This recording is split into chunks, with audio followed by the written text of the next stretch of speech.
Well, the Eagles stayed put at the NFL trade deadline, although Howie apparently came really close to trading for a superstar. The 49ers, they got a superstar of their own in Chase Young as a clear shot at Philadelphia.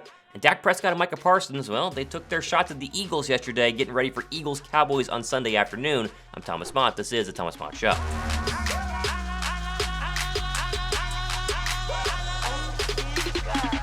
Well, I hope you had as much fun celebrating Halloween last night as the Eagle players did. Shout out to Nolan Smith and some of the other guys visiting the Children's Hospital of Philadelphia dressed up as Thor there. Although I think Jordan Mailata and his wife as Ken and Barbie might be the best costume of the night. Except for maybe this lady in her Jalen Hurts impression or costume, looking exactly the same as his actual game fit on Sunday versus the Washington Commanders. Thumbs up for this one. Who'd you guys go as? Any of your kids go as Philadelphia Eagles? Tell me who down below. Now, I'm sure you saw plenty of scary costumes last night, but this Jeremy Fowler tweet from 2021 says the Eagles were connected to Josh McDaniels, popping up on my timeline the day before the Raiders fired Josh McDaniels.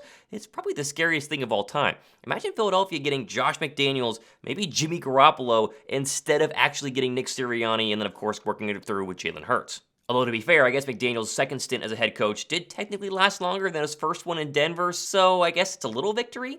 Either way, thumbs up for Sirianni, who has an incredible win-loss record with Jalen Hurts versus Josh McDaniels, who can't seem to win without Tom Brady and Bill Belichick. Now, the NFL trade deadline did see a number of moves yesterday, including the Giants sending Leonard Williams to the Seattle Seahawks, Chicago trading for Montez Sweat, and then the 49ers snatching up Chase Young for a third-round draft pick. And honestly, all solid moves by all 6 teams involved, whether they were buyers or sellers. All of these actually make sense. Philadelphia, however, stayed put and did not make a single trade deadline move. Although, I guess if I would have told you get Kevin Byard and Julio Jones on deadline day versus being spread out over the past week, wouldn't you have been happy? Listen, I get the frustration with Chase Young going to our NFC rivals in San Francisco. Remember, just last week, we played Chase Young. When he faced Jordan Mailata, how about that? 3 goose eggs, 0 sacks, 0 pressure, 0 quarterback hits. He had 1 tackle. We're not necessarily that scared of Chase Young because we have 2 incredible tackles at Lane Johnson on the right side and Jordan Mailata on the left side, right? Plus, there's this new report, although I don't really know about the timing, from Mike Silver saying that the new 49ers pass rusher Chase Young was viewed by some Commanders coaches as an undisciplined player who developed bad habits, per Mike Silver. Young would reportedly deviate from assignments in an effort to make splash plays. Again, weird timing on that report, but I am okay with Philadelphia not getting Chase Young in the end. The big fish I really thought Howie Roseman was going to fry was Chicago's Jaylon Johnson, as multiple reports early yesterday were suggesting that Philadelphia was in the top 10 alongside guys like San Francisco, the Steelers, and the Buffalo Bills. I think the problem with Johnson, though, is that he needed a brand new contract, and he wanted $15+ million a year to play outside exclusively. So Howie Roseman would have given up draft capital. He would have then had to sign a $15+ million a year mega cornerback deal, and then figure out what he's going to do with James Bradberry, who has not been great the past couple of weeks, but he still is a serviceable corner. You're just going to get rid of him and yet still pay him this contract that you extended him with this past season? Either way, the good news is Johnson and the Bears are reportedly not going to be doing a new deal, meaning he will still walk into free agency, so therefore I guess Howie, if he really loves him, could sign him in the offseason and avoid paying any sort of draft capital. I think the biggest trade that didn't happen, and thank goodness, was Derrick Henry not being dealt to either the Baltimore Ravens, who are going to be a very, very formidable opponent in the AFC, maybe a Super Bowl opponent, or even worse, the Dallas Cowboys.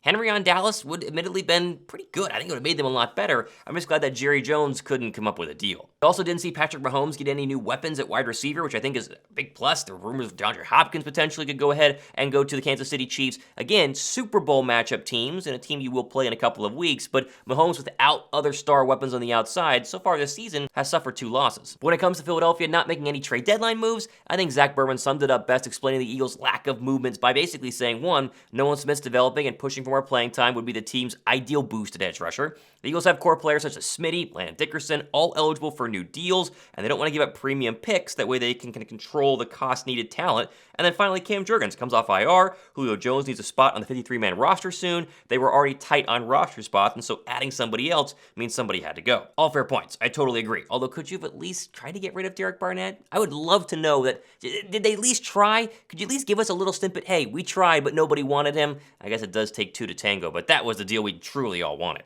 Now, just remember, just because Howie didn't make a deal didn't mean he was trying to make deals, and there were plenty of very viable reports saying he was at least calling, he was picking up the phones, but much like a Derek Barnett trade, it does take 2 to tango. Someone has to be willing to make a fair deal, and Howie's not going to do something that isn't fair to Philadelphia. Now, speaking of tangoing, the biggest 2-team tango this weekend has to be the Eagles and Cowboys game. Jerry Jones is already trying to downplay the matchup so it doesn't give the Eagles any more fire. He basically said in his own words, he doesn't want to poke the bear, which, if I'm to be honest, is a smart thing to do, Jerry. The funny thing is, Dak Prescott took those words and then completely ran with them by saying that he really wants to poke the bear. Quote, pour honey on me. If you ever see me and a bear in a fight, pour honey on me. He can poke the bear. I'm looking forward to it. Okay, I guess that makes sense. Honey on? Can you guys explain this to me? Now, to be fair, for as bad as Dak Prescott has been at times, he's historically been pretty darn good against Philadelphia. Although, as Tom Stakes pointed out on Twitter, Dak is essentially 1-1, with a lot of the games being between two teams with a meaningless outcome. Whether one was injured or had already locked up a playoff spot, they've only really faced a true Dak Prescott opponent 2 times, and the record is 1-1.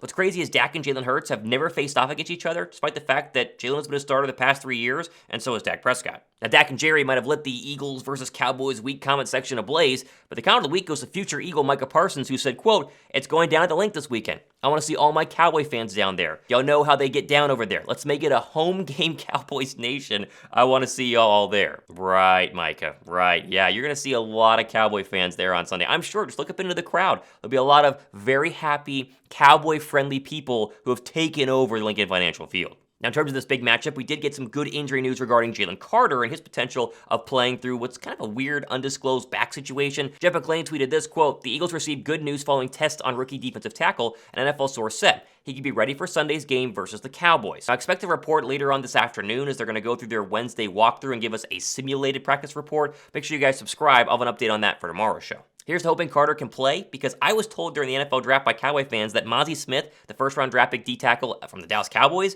was going to be better than Jalen Carter this year, despite the fact that no one has seen a single highlight of Mazi Smith at all. So I want to see the matchup head-to-head just to make sure we got the better end of the rookie draft picks. Now, one injury to keep an eye on is tight end Grant Calcaterra, who suffered a concussion in Sunday's win against the Commanders, and as Outside D.I. Birds pointed out on Twitter, he has a history of concussions in college, which actually made him quit football for a time. Maybe he goes on IR and then use that second roster spot to elevate Julio Jones, or maybe activate Albert O, who's apparently been banished to whatever planet the Eagles are hiding Rashad Penny on right now.